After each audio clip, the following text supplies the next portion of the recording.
Assalam alikoum, nous entendons très souvent dire de la part des gens du livre, que le Coran est soi-disant un livre beaucoup trop violent pour être une révélation divine.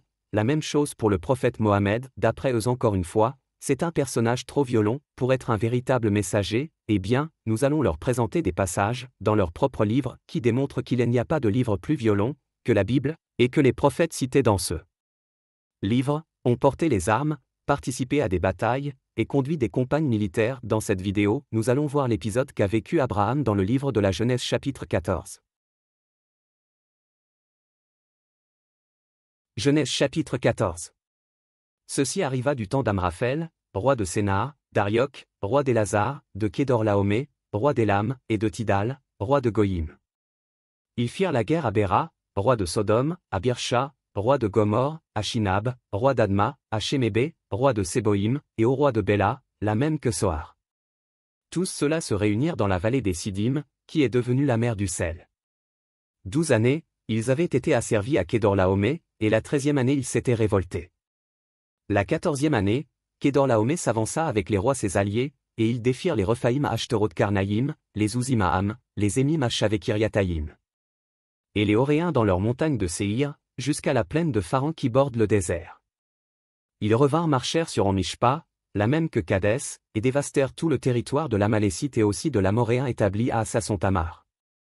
Alors s'avancèrent le roi de Sodome, le roi de Gomorre, celui d'Adma, celui de Sébouin et celui de Béla ou Kohar, ils se rangèrent contre eux en bataille dans la vallée des Sidim. Contre Kédorlaomé, roi d'Élam, Tidal, roi de Goïm, Amraphel, roi de Sénar, et Arioc, roi d'Élazar, 4 rois contre 5.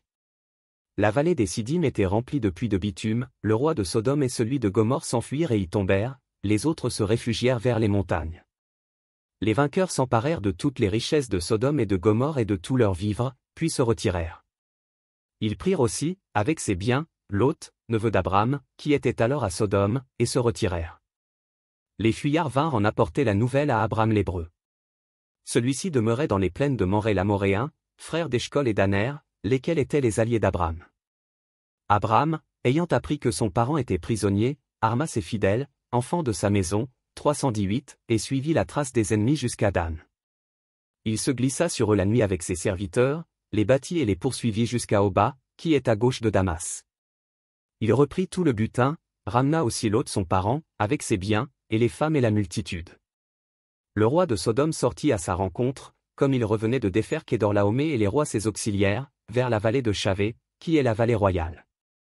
Melchizedek, roi de Salem, apporta du pain et du vin, il était prêtre du Dieu suprême. Il le bénit, en disant, « Béni soit Abram de par le Dieu suprême, auteur des cieux et de la terre. Et bénis le Dieu suprême d'avoir livré tes ennemis en ta main. » Et Abram lui donna la dîme de tout le butin. Le roi de Sodome dit à Abram, « Donne-moi les personnes, et les biens garde-les pour toi. » Abram répondit au roi de Sodome, « Je lève la main devant l'Éternel, qui est le Dieu suprême, auteur des cieux et de la terre. Et je jure que fût-ce un fil, fût-ce la courroie d'une sandale, je ne prendrai rien de ce qui est à toi, que tu ne dises pas, c'est moi qui ai enrichi Abram. Loin de moi. Si ce n'est ce qu'ont déjà mangé ces jeunes gens, et la part des hommes qui m'ont accompagné, Aner, Eshcol et Mamré, que ceux-là prennent leur part.